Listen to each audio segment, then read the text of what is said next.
各位观众朋友们，大家好，欢迎来到艺术家频道，我是沙伦一报的节目主持人沙伦。今天呢，在这里为大家奉献上一个新的节目，叫做艺术简报，希望大家喜欢。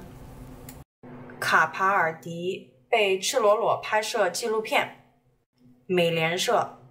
苏格兰创作歌手路易斯·卡帕尔迪允许 Netflix 纪录片摄制组透露他在 COVID-19 大流行期间的心理健康经历。卡帕尔迪同意让拍摄团队跟随他回到苏格兰的家，试图写新音乐，并透露他最近被诊断出患有图雷特综合症。卡帕尔迪以其有趣自嘲的社交媒体帖子而闻名。这意味着这部电影将揭示这位创作歌手的另一面。这部电影我现在的感觉如何以卡帕尔迪的最新专辑命名，于9月29日发行。在发行的新闻发布会上，卡帕尔迪形容制作这部纪录片对他来说很困难，尽管他试图保持自己的幽默感。卡帕尔迪还声称，这部电影对他挣扎的描述比他最初希望的要悲惨很多。然而，他坚持认为，释放对于说明他找到结束并确认一些重要的人生教训是必要的。卡帕尔迪于2017年开始他的职业生涯，并在2019年他的首支单曲《你爱的人》在英国排名第1后，成为家喻户晓的名字。2021年5月，在卡帕尔迪确认由于作家的阻碍而努力录制他的第2张专辑，也被称为路易斯·卡帕尔迪之后，我现在的感觉发行。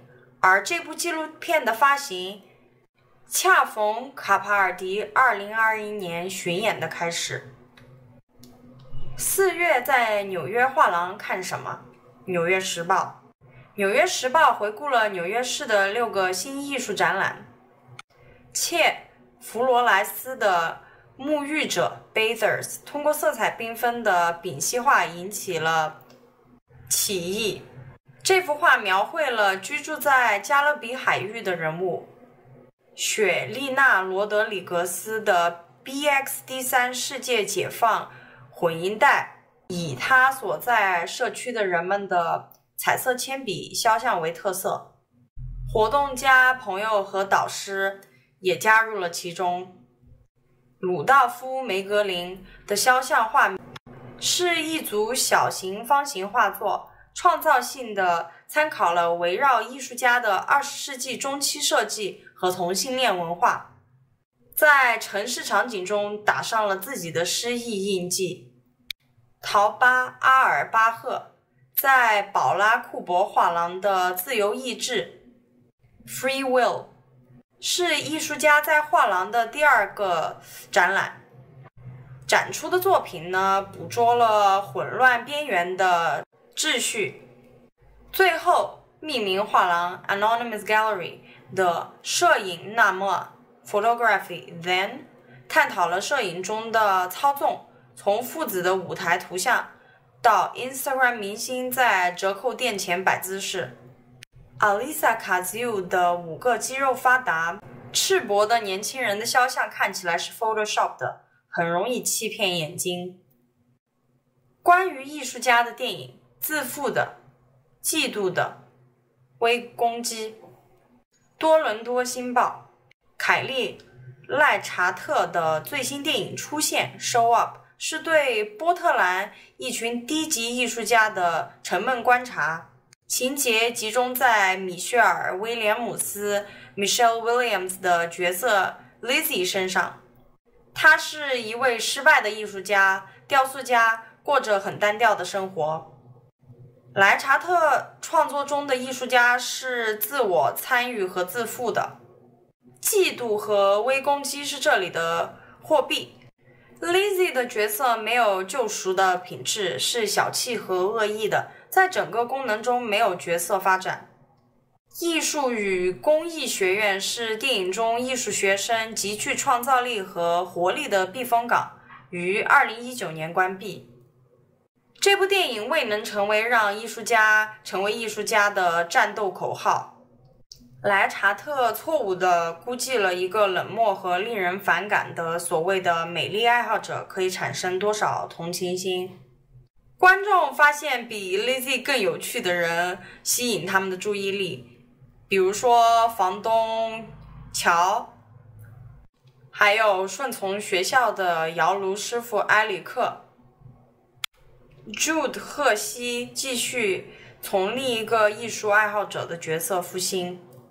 波特兰在功能中也变得生动起来。莱查特突出了迷人的杂草街道、不合适的围栏和摇摇欲坠的建筑物。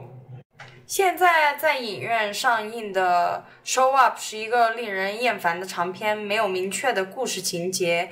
尽管缺乏情节，但这部电影因简短的裸露和脏话而被评为 R 级。莱查特以创造细致的观察细腻的人物在生活中的挣扎的远景而闻名，但是这一次他失败了。1973年2把小提琴的故事。悉尼先驱晨报。这篇1973年发表在悉尼先驱晨报上的文章报道了悉尼歌剧院的2场小提琴表演，一场是由23岁屠宰场工人 Alan Walsh 表演，另一场呢由著名的音乐家耶胡迪美牛因演出。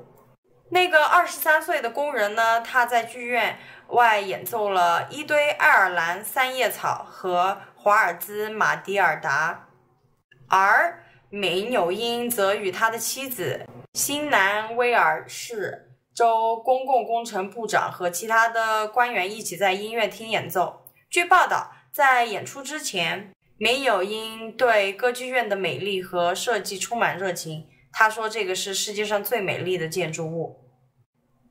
国家美术馆档案馆申请未来资金添加。悉尼先驱晨报。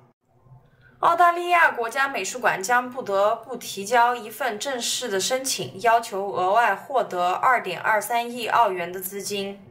他声称需要这笔资金来全面修复其建筑物。根据一项新的政府程序，该城市决定了如何向国家文化机构提供维修和维护的资金。国家博物馆和画廊必须每年2次向艺术部长托尼·伯克提交计划和资金申请，然后呢，将提交的报告送交支出审查委员会，以便给予额外的资金。该画廊将在4年内获得 1.19 亿美元，其中包括2年内的4200万美元，用于开始对其天窗进行紧急的维修，但其升级的总成本估计为 2.65 亿美元。其他的画廊呢，比如说澳大利亚国家博物馆已经获得了7800澳元的新资金，这个是一个明显的增长。博物馆呢对这一个消息表示欢迎，因为他们有望在下一个财政年度获得比财政部2002年建议的少4.300万澳元。国家的档案馆表示，其3500万美元的资金将大大有助于保存其储存的4500万件物品。独立 ACT 参议员 David Pocock 也对政府的资金表示欢迎，但他质疑宣布的资金是否足以支付建筑物维修和其他的基本工程。5月份，澳大利亚政府宣布为其国家博物馆和美术馆提供5亿美元的资助计划，避免了该行业长期资金不足以及联盟下一次性补充资金的结束所带来的预算危机。纽约漫步，不，这个是新泽西州的艺术装置。纽约时报。一个受纽约市启发的4层立面，其中包括1楼熟食店的店面空间，已被安装作为曼哈顿的反应，用于新泽西自由科学中心的首创展览。阿根廷出生的艺术家莱安德罗·埃利西曾在布宜诺斯艾利斯、巴黎和伦敦创作过类似的作品。他称新泽西州的最新专案是弗兰克斯坦门面，借鉴了我对纽约的记忆。州立法者上周向新任的纽约州州长凯西·霍楚尔重申，2年前签署的气候领导和社区保护法中碳目标的迅速削弱可能会在财政、诉讼和环境健康方面对该州产生重大的影响。新的民主党参议院多数派和环境界已经建立了2019年气候法案的宏伟目标，到2030年实现净零排放和70%的可再生能源。作为该州进步立法的一个主要例子，霍楚尔上周在科学家、环保主义者和立法者的压力下放弃了修改气候法的提议。他们表示，他的修改将从根本上破坏该措施。美国总统拜登呼吁美国到2050年实现基础设施计划的净零碳排放，这是对电动汽车1740亿美元投资的一部分。到目前为止，还没有通过全面的立法来减少所需的排放。我看着我所有的朋友都死去，用图片讲述的酷儿历史。美国艺术家凯撒琳·奥皮 （Catherine Opie） 的回顾展《凯撒琳·奥皮绑定关系》（Catherine Opie Binding Ties） 目前正在海德现代艺术博物馆举行。展览呢，包括来自 OP 职业生涯的50多件作品，1997年以后的美国城市。他的作品呢，捕捉了加州酷儿社区的存在和拥有，还有肖像、冲浪者和尼姆路700号。奥皮为伊丽莎白·泰勒的家拍摄了。该展览探讨了摄影对人权的影响，包括示威活动的图像以及寻求社区活动的图像，例如洛杉矶和三藩市的酷儿社区。该展览由布鲁克·巴宾顿策划，旨在展示奥皮的摄影作品与个人的政治派别概念。OP 的摄影生涯始于他9岁时获得柯达 Instamatic 相机。他的作品呢，捕捉了特定的时刻，揭示了社会面临的普遍问题。他使用传统的相机和摄影胶片是他作品的关键方面。他认为不应该仅仅因为发明了一些新的东西就被认为是过时的。OP 在展览的策展中使用了海德空间的微型复制品，因为他喜欢在空间中排列展览作品的物理性。回顾展展示了纪实摄影在讲述主流中不可见的社会故事方面的持续相关性，它还揭示了摄影中美学和风格的价值。因为 OP 继续他的愿望，即摄影的物理性应该为展览的内容提供资讯。忘记孤独的澳大利亚，在悉尼生存才是真正的挑战。悉尼先驱晨报 Alone Australia 是一档电视节目，将参赛者送入塔马斯尼亚的荒野，挑战他们独自的生存和发展。然而，作家保罗·戴利认为，生存的真正考验应该是发生在悉尼的城市荒野中。在那个地方寻找食物和住所同样的困难。虽然节目中的塔斯马尼亚小屋可能提供不了最基本的必需品，但是在悉尼找到能负担得起的住房几乎是不可能的。在塔斯马尼亚寻找食物可能是一个挑战，但是在悉尼市中心寻找体面实惠的食品也是如此。此外，虽然在塔斯马尼亚灌木丛中导航对参赛者来说可能很困难，但人们在悉尼拥挤的交通系统中也面临着自己的挑战。尽管面临这些挑战，戴利还是赞扬了悉尼人的足智多谋和韧性。作者声称，那些能够在悉尼城市丛林中生存的人拥有在任何地方生存的技能，并展示了悉尼典型的生活例子。这些生活是人兽所必须的。除了孤独的澳大利亚和塔斯马尼亚荒野的身心需求外，这个电视节目以及包括《孤独的加拿大》和《孤独的北极》在内的格式，在娱乐观众的同时，教观众一些有用的生存技能。永恒的布莱斯先生追随了禅宗和诗歌不可磨灭的影响。日本时报。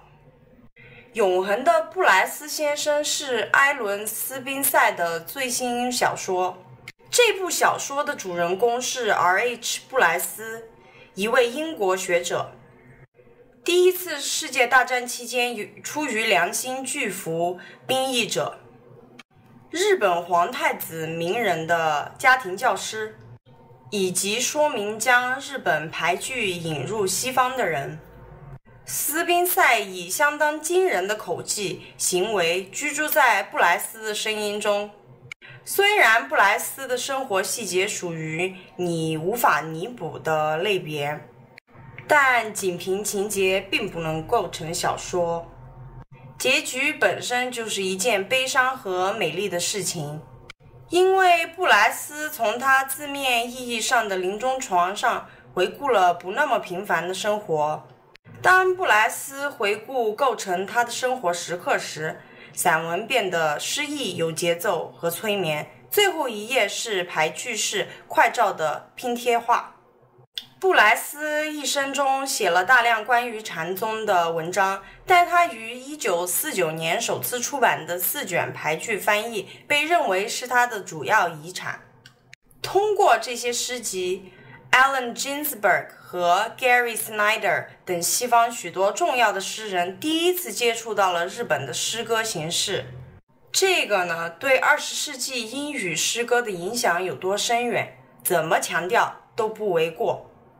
鉴于斯宾塞与布莱斯的亲密关系，他花了这么长时间才写下它，这点令人惊讶。永恒的布莱斯先生是他继以苏格兰同胞汤马斯·格洛佛为中心的夜船和净土之后，以日本为背景的第3部传记小说。这部小说酝酿了将近10年，我实际上是在2014年写的第1部分。我来到日本找到了吉村裕士，他用日语写了一本布莱斯的传记。他非常的善良和感慨，并向我展示了他拥有的所有资料。所以我开始了。京都的布莱斯学者诺曼·沃德尔也给了他很大的说明，但几年后我意识到我对布莱斯的生活还不够了解。他在书中很少地谈论自己，所以声音在那里，但是没有细节。我能做的只有这么多。谢谢大家收看艺术简报，如果喜欢请记得点赞订阅我们的频道。我们下期节目再见。